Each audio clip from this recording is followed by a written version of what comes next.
Hello नमस्कार। आशा करता हूं आप सब अच्छे होंगे और आपकी स्टडी भी अच्छी चल रही होगी। तो आज हम डिस्कस करने वाले हैं जो राजस्थान के अंदर जो इलेक्ट्रिसिटी डिपार्टमेंट के अंदर जो जूनियर इंजीनियर जेईएन की भर्ती निकली है, इलेक्ट्रिकल वालों की या मैकेनिकल वालों की, केमिस्ट की बात करूं या सीएनडाई ब्रांच की बात करूं, इनमें टोटल कितने फॉर्म लगे, कंपटीशन कितना रहेगा और आपका एग्जाम कब होने वाला है, सारी चीज मैं आपके साथ डिस्कस करने वाला हूं। अगर आप इस चैनल पे नए हो तो चैनल को जरूर सब्सक्राइब करना और मेरे साथ आखिरी तक जुड़े रहना। ठीक है, आप हमारा व्हाट्सएप और टेलीग्राम ग्रुप ज्वाइन कर सकते हैं। इन सब का लिंक आपको वीडियो के डिस्क्रिप्शन में मिलेगा।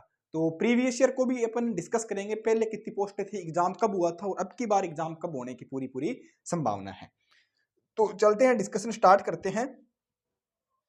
फॉर्म की लास्ट डेट कब थी? लास्ट डेट थी भैया 20 फरवरी आपकी लास्ट डेट थी। उम्मीद करता हूं आप सब लोगों ने फॉर्म भर दिए होंगे। ठीक है, अब बच्चों के मन में डाउट है कि सर कितने फॉर्म लगे होंगे इस बार। तो फॉर्म की मैं बात करूं, टोटल सभी ब्रांच के फॉर्म की जो अप्रोक्स जो आइडिया आ रहा है, जो रजिस्ट्रेशन नंबर है जो मिल रहा है जहां से कि लास्ट फॉर्म किसने भरा होगा, उन रजिस्ट्रेशन नंबर के अगर अपन आइडिया लगाएं कि अप्रोक्स बात करें तो जहां तक है सभी ब्रांच के 20,000 फॉर्म भरे गए हैं। सबके ब्रांच के, सारी ब्रांच के मिला के 20,000 फॉर्म भरे हैं। और इस 20,000 में कौन कौन सी ब्रांच है? एक तो अपन इलेक्ट्रिकल है, एक मैकेनिकल है, एक कौन सी है केमिस्ट्री है, और एक सी एंड आई है कंट्रोल एंड इंस्ट्रूमेंटेशन, एक है ना फायर सेफ्टी वाली है। ठीक है, फायर एंड सेफ्टी वाली, ये 4-5 ब्रांच है, इन सब में फॉर्म भरे हुए। तो सबसे बड़ी भर्ती किसकी थी कि 228 पद किसके थे बेटा? इलेक्ट्रिकल के थे। तो सबसे बड़ी भर्ती यही थी।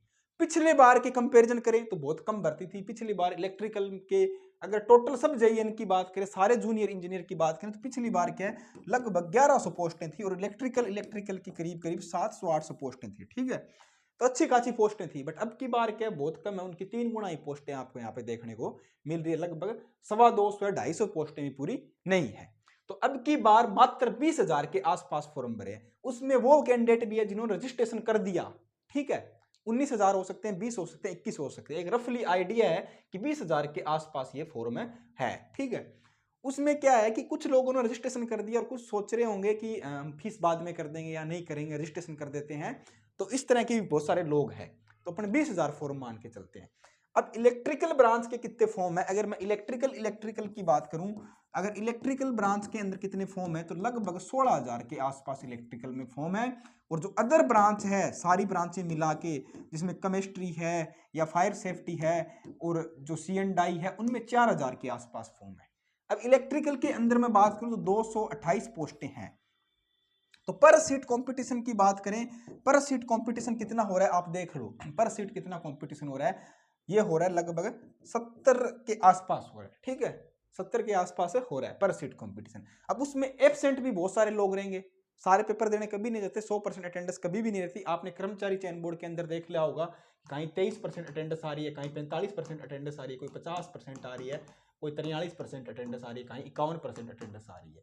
मतलब 60% से ऊपर अटेंडेंस जा ही नहीं रही। तो इसमें हो सकता है उन लोगों ने फॉर्म भरा हो क्योंकि वो फ्री वाले फॉर्म थे, तो सर हर कोई भर देता है। ये फीस वाले फॉर्म थे, लोगों ने सोच समझ के भरा होगा। तो 16,000 है मान लो, तो इसमें कितने बच्चे फॉर्म पेपर दे सकते हैं? 12,000 जाएंगे, 15,000 जाएंगे। वो तो पेपर होगा तभी अपने एक आइडिया लगाएंगे कितने बच्चे पेपर दे सकते हैं।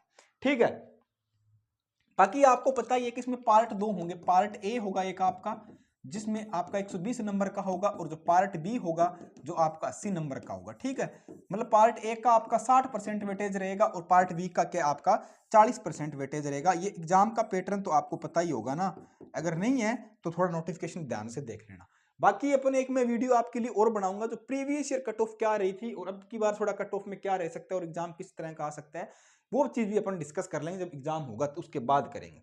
अब दूसरी मेन बात है कि आपका एग्जाम कब होगा। आपके एग्जाम के होने की मैं बात करूं कि आपका एग्जाम कब हो सकता है, तो आईबीपीएस आपका क्या है बेटा, आपका एग्जाम कराती है, जो बैंकिंग एजेंसी है, जो बैंकिंग के एग्जाम कराती है, वो एजेंसी क्या आपका एग्जाम है कराती है। तो ये क्या है कि फॉर्म फिल होने के बाद आपको लगभग 45 दिन का ही टाइम देती है, या नोटिफिकेशन जारी होने का 45 दिन का टाइम देती है कि आपका एग्जाम है करा लेना चाहिए। तो जहां तक मुझे पूरी उम्मीद है कि आपका एग्जाम मार्च में तो नहीं होगा। मार्च में आपका एग्जाम होली से पहले तो कभी भी नहीं होगा, पूरे पूरे चांसेस है। आपका एग्जाम होगा ना, जो आपका एग्जाम होगा वो अप्रैल के फर्स्ट वीक में हो सकता है। अप्रैल का फर्स्ट वीक में आपके एग्जाम की होने की पूरी संभावना है। हो सकता है थोड़ा सा मार्च के लास्ट वीक में हो जाए, अप्रैल का सेकंड वीक हो जाए, अप्रैल का फर्स्ट वीक हो जाए। आप मान के चलो कि अप्रैल का फर्स्ट वीक है, उसमें आपका एग्जाम होने की पूरी संभावना है। उसके अकॉर्डिंग आप अपनी प्रिपरेशन करते रहो, टाइम बहुत कम है, तैयारी अपनी करते रहो। और कंपटीशन भी आपकी बार इतना भी नहीं है क्योंकि सीटें भी कम थी और फॉर्म भी कम लगे। बाकी जो रियल आंकड़ा आएगा, कोई आरटीआई लगाएगा तो उसके अकॉर्डिंग पूरा पता चल जाएगा कि कौन सी ब्रांच वाइज टोटल कितने फॉर्म लगे। अभी तक ये अनुमानित आंकड़ा है, जहां रजिस्ट्रेशन नंबर को देख के हम बता सकते हैं कितने इतने फॉर्म लगे हैं।